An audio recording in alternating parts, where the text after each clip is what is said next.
The Answer.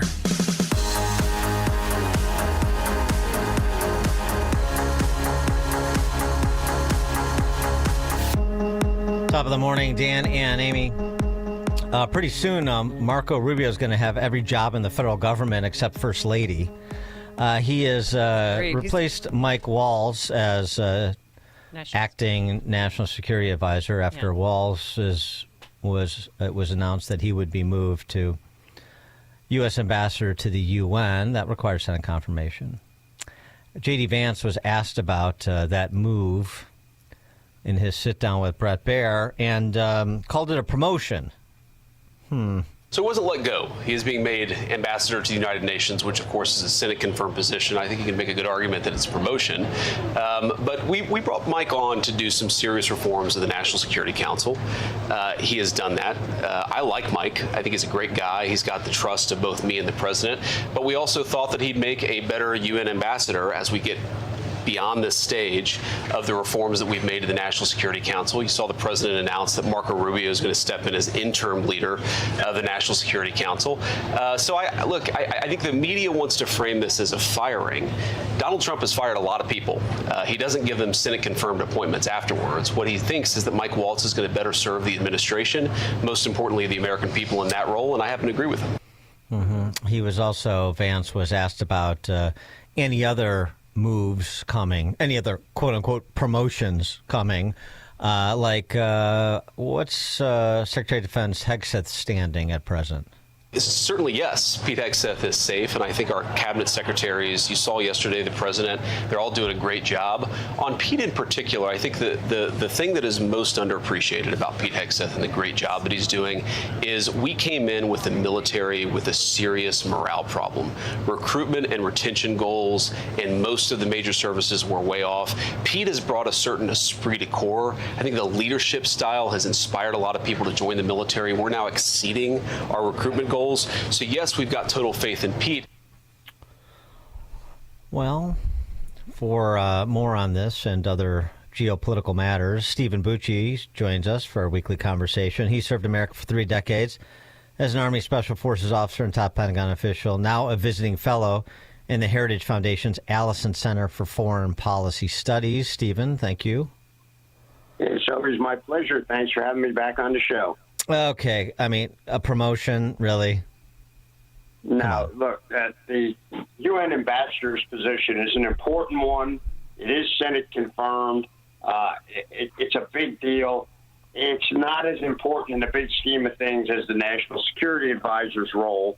I think what we saw here was, Trump, I don't think liked the continual wound that had been caused by the original Signal app fiasco, and it's left Hegseth vulnerable. I think he was trying to get the focus off of that, get Waltz out of there, let him go to the UN. I think he'll do a good job in the UN, and Vance is right about one thing. Trump doesn't have any problem firing people and just sending them down the street just because they disagree on something. So at this point, I think someone convinced Trump, look, it's time to move Mike off. Let's give him this other job. He'll still be value added to the administration, but it'll give us a chance to diffuse this one issue, and you get to pick somebody else to come in here and do this. I hope they don't leave Rubio in there too long. Not that he can't do that job, but doing the National Security Advisor and Secretary of State, that's a tough lift for anybody. The only person who's ever done it was Henry Kissinger. And most people who reviewed Kissinger's years said, yeah, it wasn't that great an idea having the same person in both those jobs. Yeah, but he's also archivist of the United States and administrator of USAID. Exactly. So who do you think will be the next National Security Advisor? Or is it just going to leave it to Rubio? No, I think we'll get another National Security Advisor pretty soon, but it needs to be the right person. So hopefully they're in that process now, looking for somebody, and they'll move it in there. Trump likes to do unorthodox things. Remember, in his first administration, when he couldn't get people confirmed, he just said, well, the heck with it. I'll just run it with the civil servants. And that was a disaster. That was an ambush that he walked into because most of those civil servants were all Obama holdovers. So I don't think Trump is as naive about the personnel system as he was in the first administration. He's going to find the right person to do this, and it'll be somebody that will be able to carry that baton going forward. What do you think about Stephen Miller for that role? Stephen Miller I see more as a domestic chief of staff kind of guy. He's kind of a politico in that regard. I don't know if his foreign policy chops are up to that. He could. He's a smart guy, and he's totally in sync with Trump, which is one of the biggest, qualifications. But I think there might be some question about his foreign policy experience. But he's going to do what the president tells him to do, which is his role, really. One more. I don't want to get too deep in the weeds here, but just some of the names circulating that would have fit the unorthodox pick selection, and considering where, sort of the areas where they're circulating, you just never know, because I think some of those same areas had a lot to do with Walz's move, or the moving of Walz.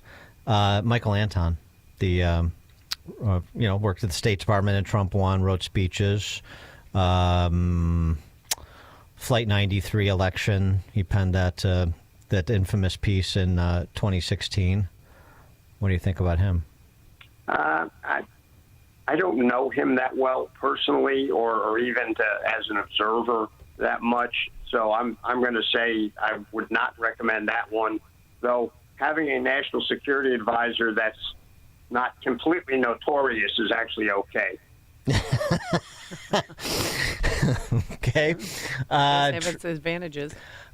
Trump sit down on Meet the Press over the weekend. He was, of course, asked about the state of play with respect to any sort of peace deal between Russia and Ukraine, and he had this to say. Well, there'll be a time when I will say, okay, keep going, keep being stupid. When does that fighting. come?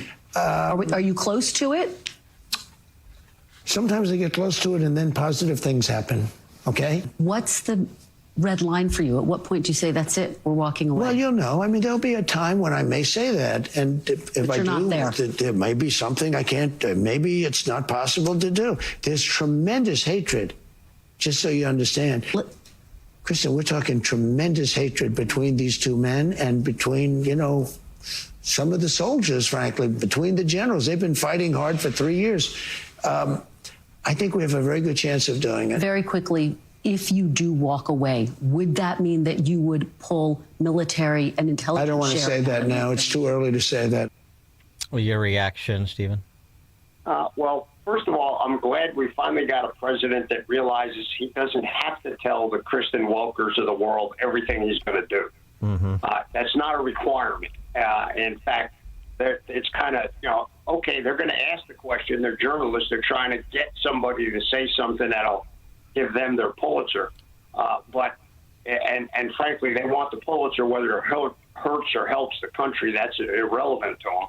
But Trump isn't going to play that game. And he just tells them, no, I'm not going to tell you that. When the other guy who interviewed the president before, whose name I can never even remember, the latest guy with white hair,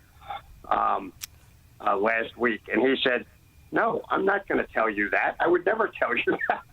And so I'm glad of that.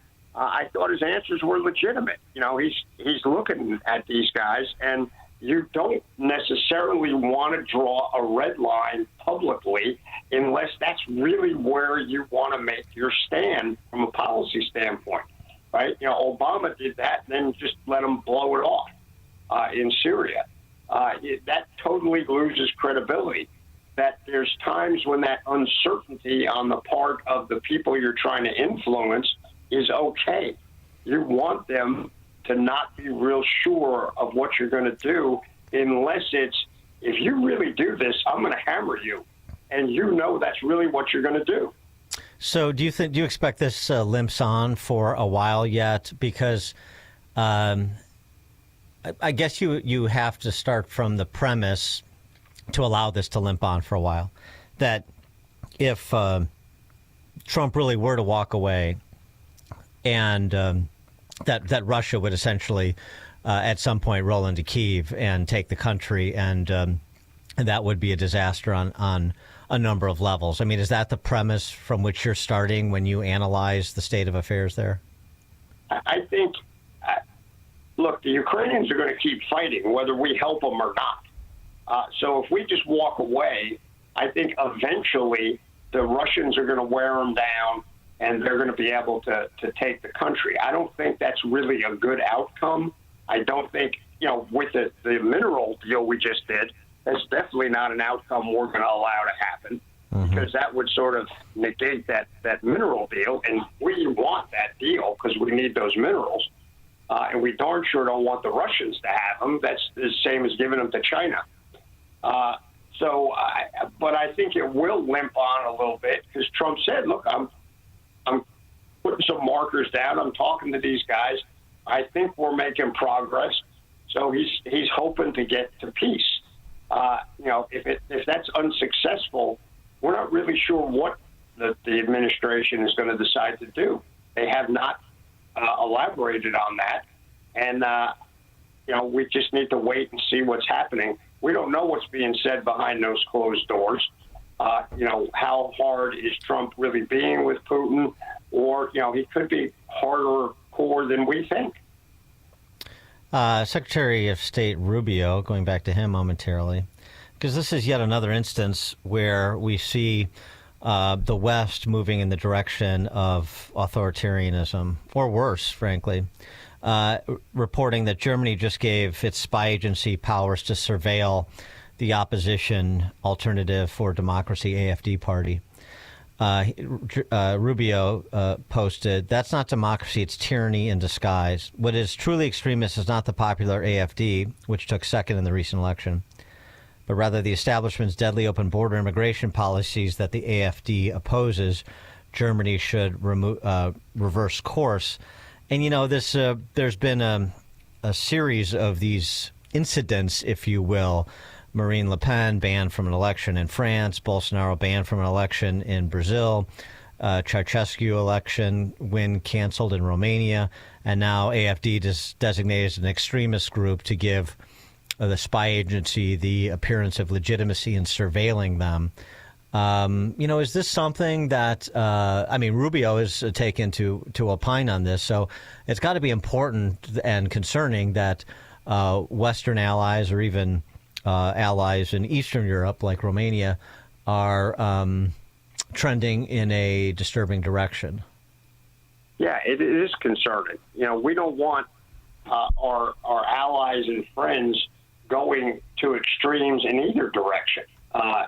We don't want them to be fascists, and we don't want them to be fascists at the other end with, so-called progressive ideas, but then using fascist methodologies of closing down opposition.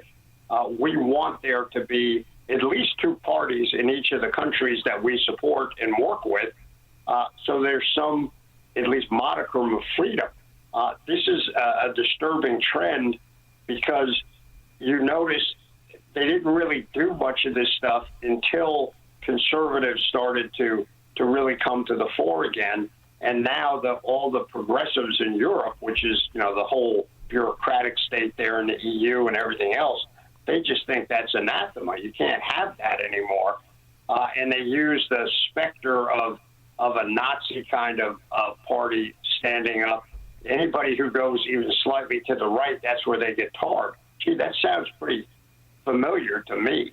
And, we've gone through the same thing. Fortunately, our voting system weighed in, and the American people said, no, we're not going to allow you to disqualify this guy. We're not going to not vote for him because the Kristen Welkers of the world say, oh, but he's a fascist. Yeah, you have no idea. People that have been under totalitarian regimes weighed in and said, no, this guy's not a totalitarian. He's trying to, promote the values of the majority of the country. So Yeah, I don't know what we're going to do about it. Those are other countries. We don't really have that much influence on their votes or on their administrative decisions, but it's something we should be concerned about and we should watch. Stephen Bucci served America for 3 decades as Army Special Forces officer and top Pentagon official, now a visiting fellow in the Heritage Foundation's Allison Center for Foreign Policy Studies. Stephen, thank you. It's my pleasure. It's always good to talk to you. Thank you. And he joined us on our turnkey.pro answer line. Connect with Dan and Amy using the AM 560 mobile app. Download it today at 560theanswer.com/mobile. This Mother's Day, give Mom something that shines as bright as she does. Hi, it's Mike Gallagher. Roland's Jewelers is the perfect place for a gift to make Mother's Day unforgettable. Roland's has such a